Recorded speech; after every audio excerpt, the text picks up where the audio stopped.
Well, thank you all for coming to our panel today. We're going to talk about not so much the business of translation, but the experience from the author's perspective of being translated today in an age of digital publishing. The speed at which books are translated now is so much quicker and reaches such a larger audience.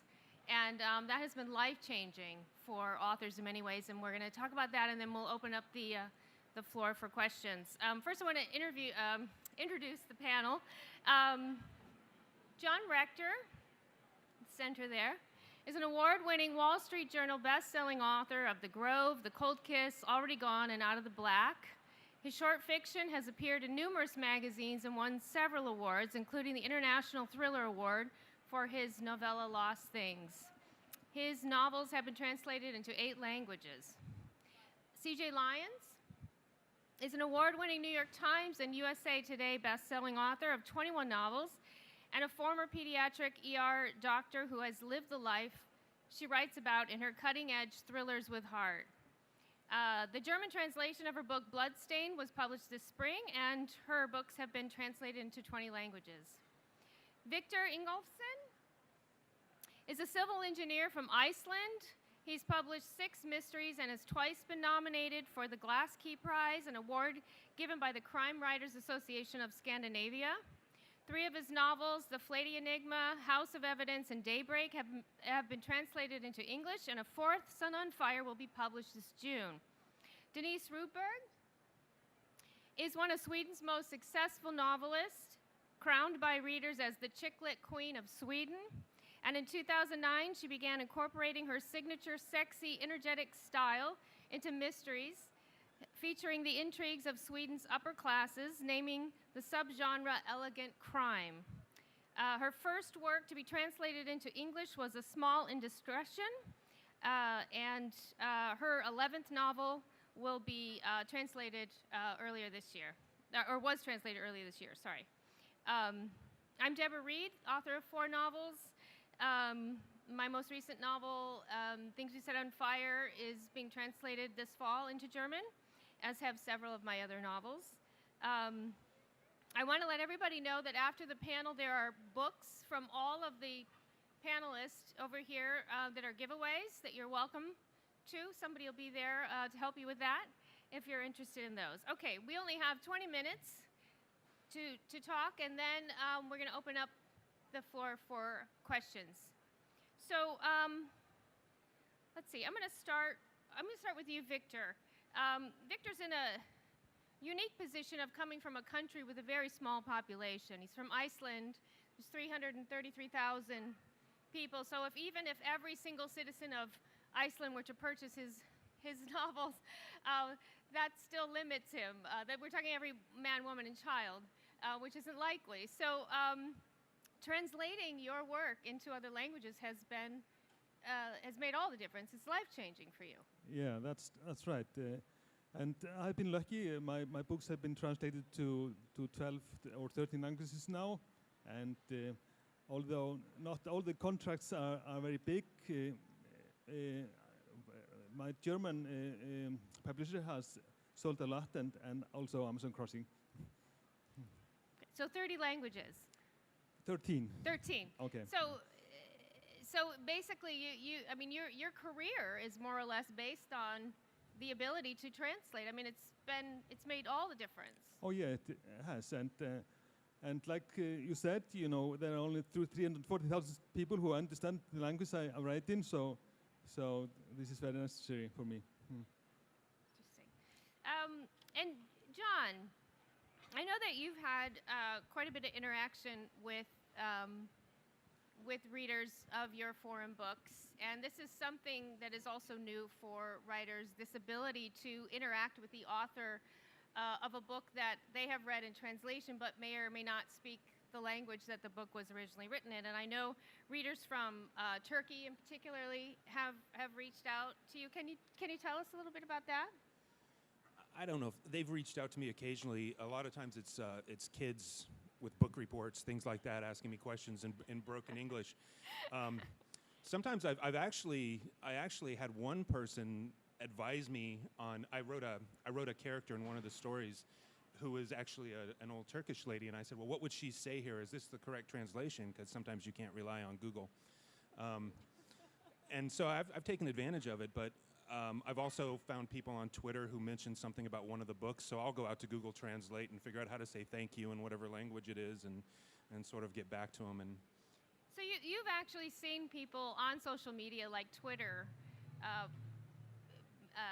talking about your books in a language that you don't understand. So you yourself have gone to Google Translate to see what they've said and then responded. Yeah, exactly. I mean, I won't get into deep conversations because, again, Sure. Google Translate, but it's kind of unique, and it's something that's fun and different. Yeah, and just a few years ago, this type of interaction and these type of opportunities didn't even exist. No. So, CJ,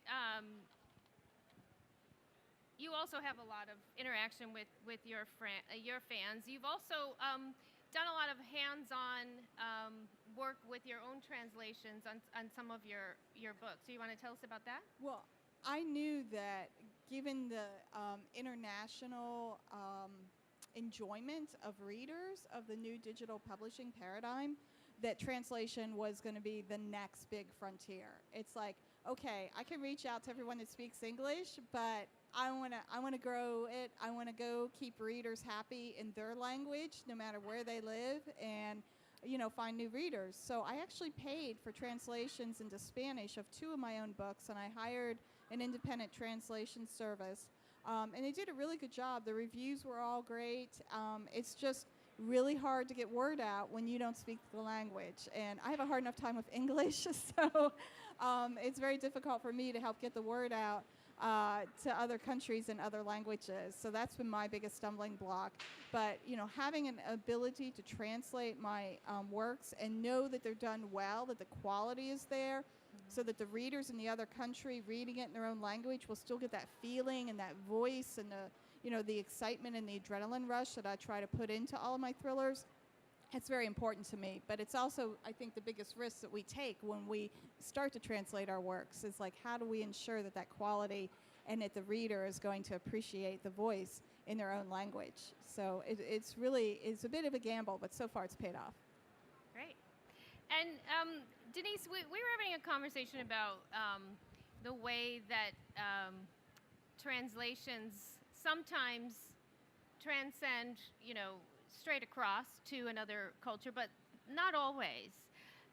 So you never know. We have a saying here in this country, like, so-and-so is big in France or big in Japan, but they may not be in their home country, which obviously is not the case with you. But it's an interesting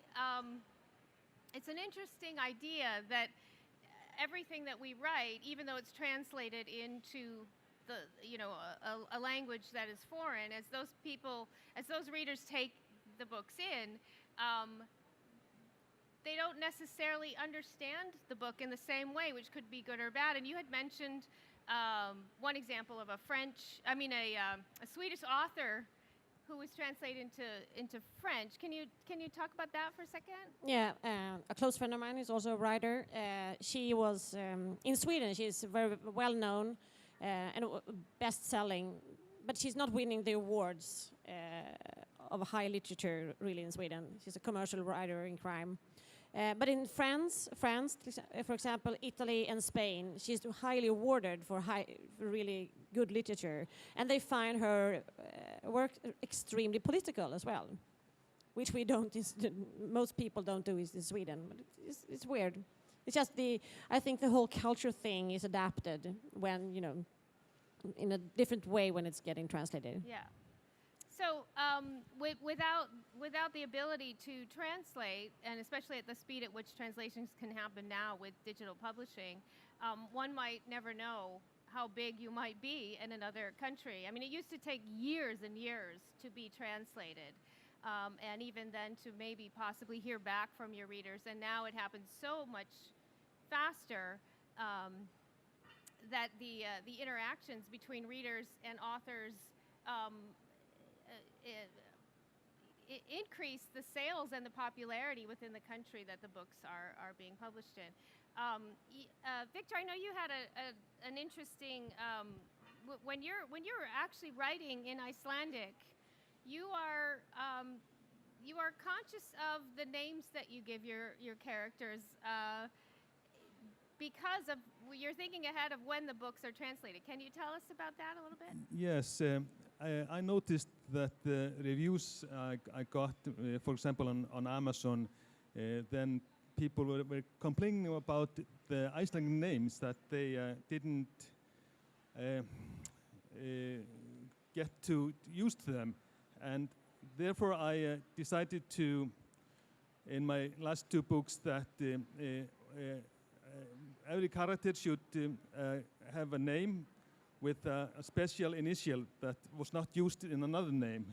So the only thing that the reader had to learn was the initial of the name, and that went through the book. Have any of you thought about that? Have you changed anything or thought about as you're writing your work or editing your work in terms of how it will translate? Denise? No. It's unique. It's unique to someone who comes from such a small country.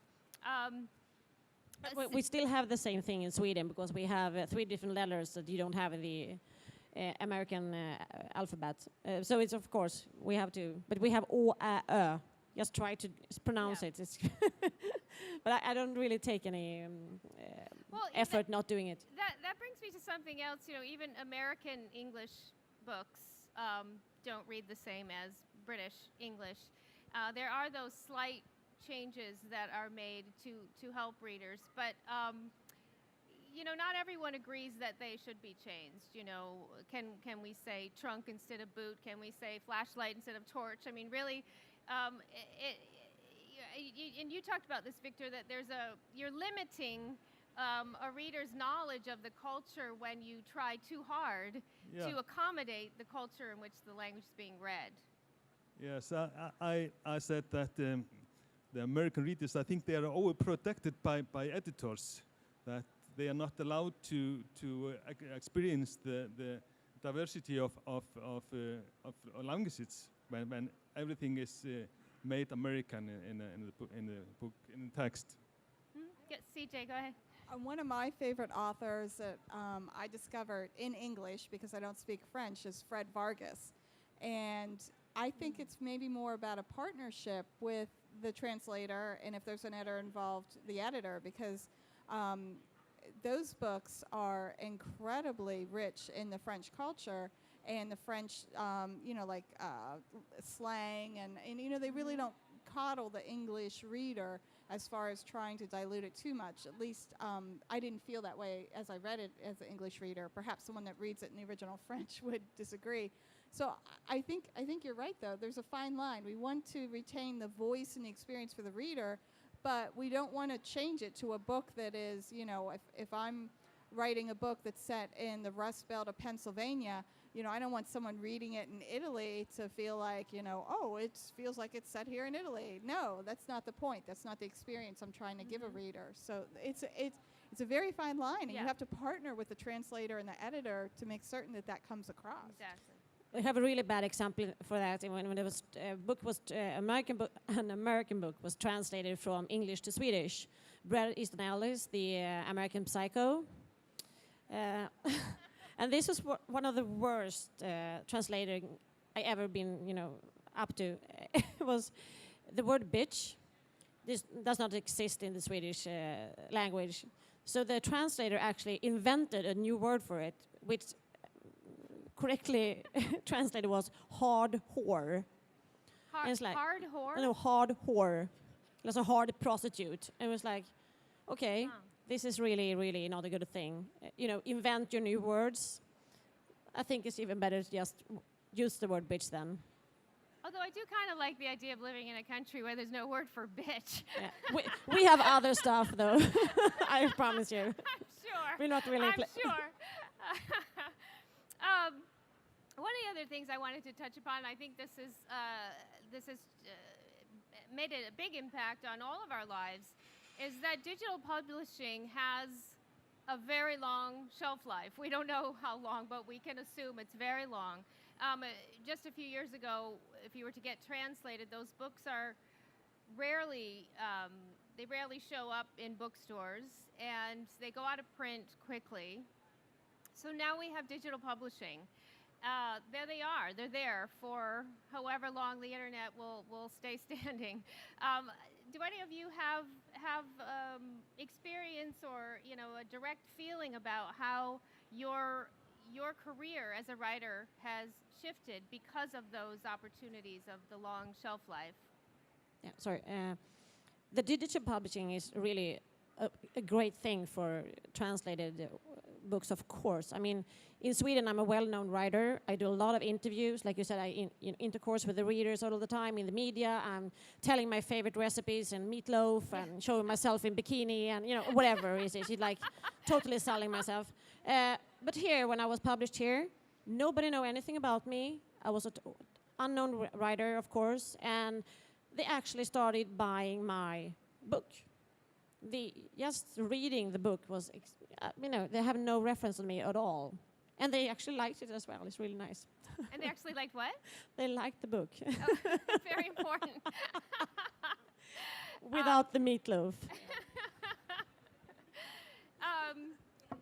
CJ, this is a little out of left field, but your previous life was as a pediatric ER doctor, and so I know that role plays heavily in your work. How does that translate for you and for other readers? Do you get a sense of, because American, the field of healthcare and the work of doctors in this country is very, very different than the rest of the world. And I'm just wondering how readers, when they come across your characters, yeah, react. Thankfully, because I'm a thriller writer, so when I do have the medicine, it's usually for a thriller point of view. It's not about the politics or HMOs or anything like that. I steer away from that.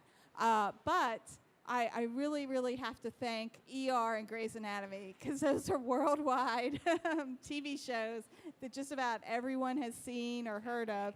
So when they, read one of my books and I have a scene in the ER or have a trauma scene, they can be like, oh, that's just like what I saw on TV. It's just like ER. It's just like Grey's Anatomy. So I can kind of use that pop culture resonance to make certain that my works resonate with readers no matter where they are, what language they're reading it in. I actually have a harder time with setting because I tend to write in very small, rural communities or Rust Belt cities like Pittsburgh.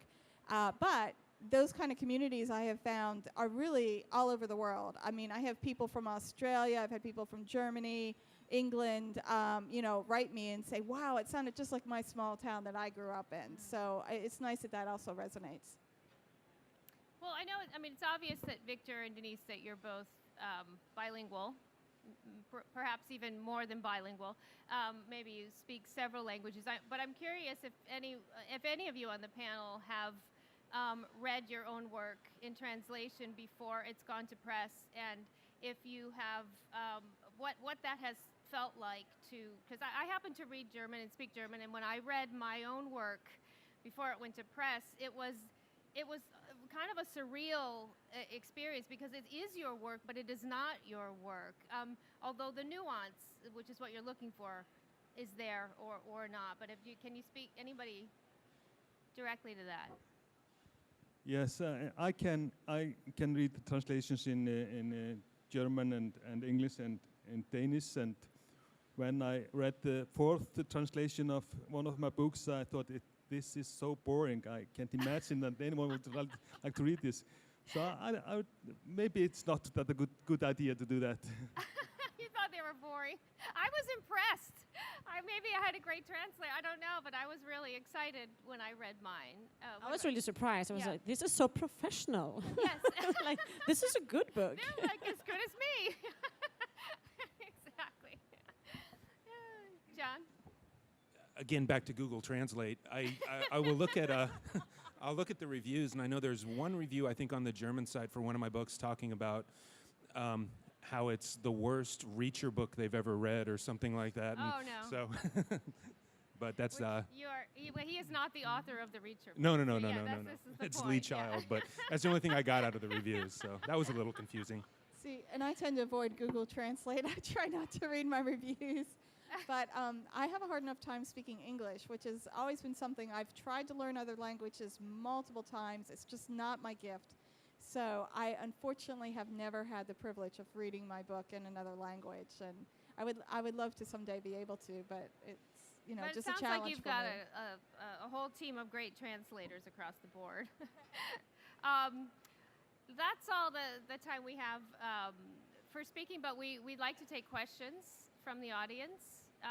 And then, as I want to repeat that we do have free copies of the panel's books over there, and some more on the shelf as well, current and some past books, both in English, and there are several translations I think over there. And all of the authors will be signing tomorrow afternoon as well. So, does anybody have a question? Yes. Hi. Hi. I was at the Global Market Conference on Wednesday, and people were talking a lot about the complicated process of finding good translators.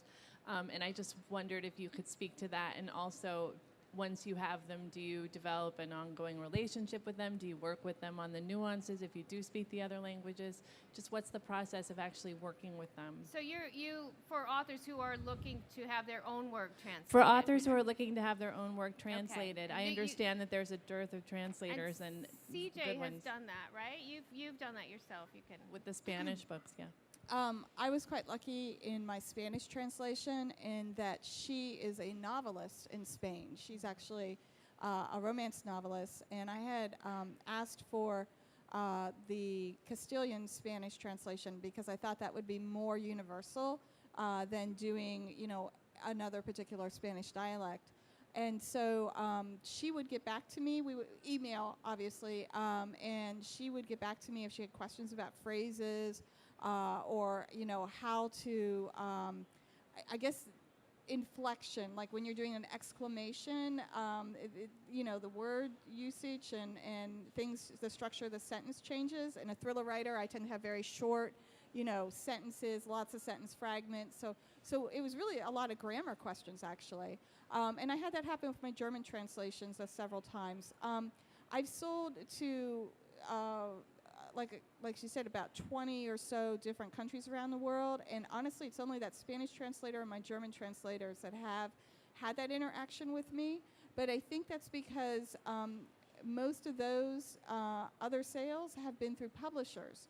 And so they're very confident in their editorial staff and their translation staff. And so it's kind of like once they buy the book from me, it's theirs. I don't, they don't get me involved again. Occasionally they'll ask me about cover art, but other than that, they don't ask me anything. So, But Thank you. As far as vetting translators, especially if you don't speak the language, I personally had an experience with the author Lee Goldberg. If any of you know him, he was looking to translate one or more of his books into German, and he contacted a translator, but he couldn't read German, and so he had her translate several of the opening chapters, and he sent them to me, and I read them for him.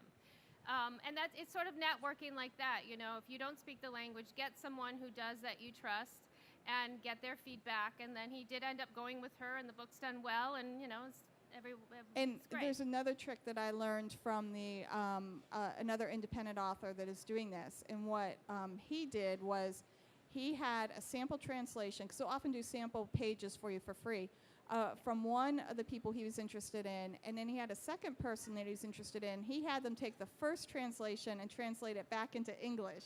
So he figured Wow. if it was a good translation, then, because he wanted to hire two people, and that, honestly, when I did it, I do always make certain there's at least two of the native language people working on the book. One person do the original That's good, translation, yeah. and one person to do, any revision, copy edits, checking it. There's a question. Speaking to that issue about where are translators, there's the American Literary Translators Association. On their website, you can find a whole list of translators. I'm a member. And then also Penn International, and they have an office here in New York, and they also have a translator's registry. And both of those, they vet them for you. Yeah, that's great. So you don't have to go through all that process. I mean, it makes it easier anyway. Yes, sure. For me, it was very important that the English translation are good because many of the other translations are from English, not from Icelandic, because they don't have translators. Yeah, that's exactly. Anybody else?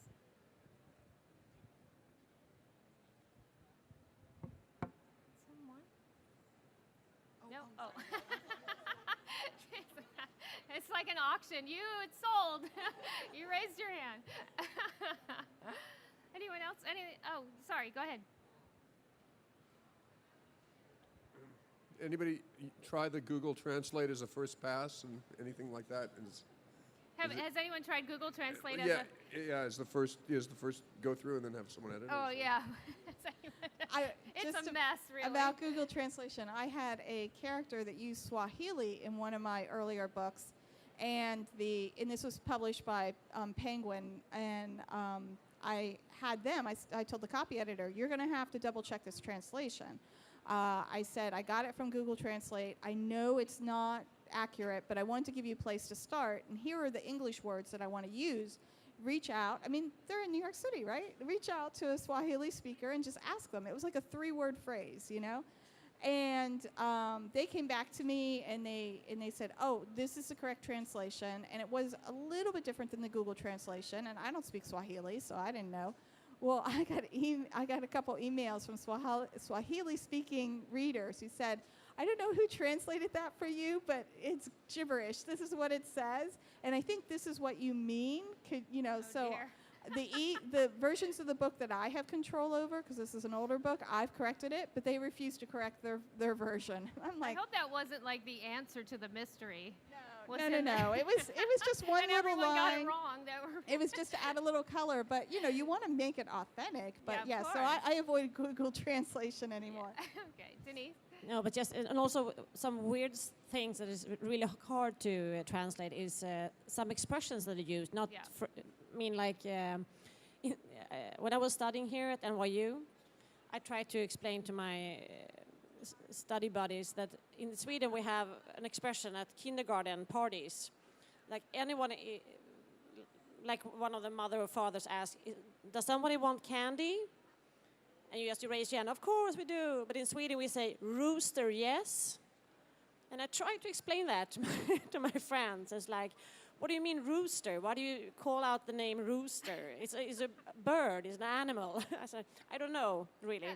And then you try to really explain a weird thing in your own language, and that probably doesn't come through in translation. It even goes beyond idioms, because I know in German there are words that don't even exist in English, for example, like Zeitgeist, which we've had to borrow from them because we don't even have anything that means Zeitgeist. So that even gets it into a more complicated place. So I think we have to wrap up. Does anyone have a last question or? Nope. Okay, free books at the table. Thank you all for coming.